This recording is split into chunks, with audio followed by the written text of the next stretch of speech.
இட்லி, தோசை, சாம்பார் இதை தாண்டி நம்ம தமிழ் பாரம்பரியத்துல எத்தனையோ பொக்கிஷங்கள் மறைஞ்சிருக்கு தெரியுமா? அப்படிப்பட்ட 20 வகையான உணவுகளையும் அதன் அரிய நன்மைகளையும் பார்க்கலாம் வாங்க.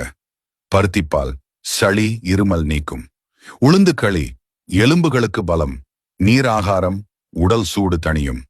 கந்தந்திப்பிலி ரசம் செரிமான சக்தி. தூதுவளை ரசம் ஆஸ்துமா சளிக்கு மருந்து. முடக்கத்தான் தோசை மூட்டு வலி தீர்க்கும். கூட்டாஞ்சோறு பல காய் சத்துக்கள். அக்கார வடிசல் உடனடி ஆற்றல். கவன் அரிசி அல்வா உயர் ஆன்டி ஆக்சிடென்ட். மணத்தக்காளி வற்றல் வாய்ப்புண் வயிற்றுப்புண் ஆறும். வரகு பொங்கல் சர்க்கரை நோய்க்கு நல்லது. தினை பாயாசம் உயர் புரதச்சத்து. பனங்கிழங்கு புட்டு மலச்சிக்கல் நீக்கும். சுக்குமல்லி காஃபி தலைவலிக்கு நிவாரணம். இஞ்சி முரப்பா பசியை தூண்டும். ஆவாரம்பூட்டி சருமப் பொலிவு. திரட்டுப்பால் உடனடி புத்துணர்ச்சி.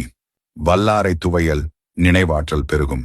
நார்த்தங்காய் சாதம் பித்தம் குறைக்கும். கேழ்வரகு கூழ் உடலுக்கு குளிர்ச்சி.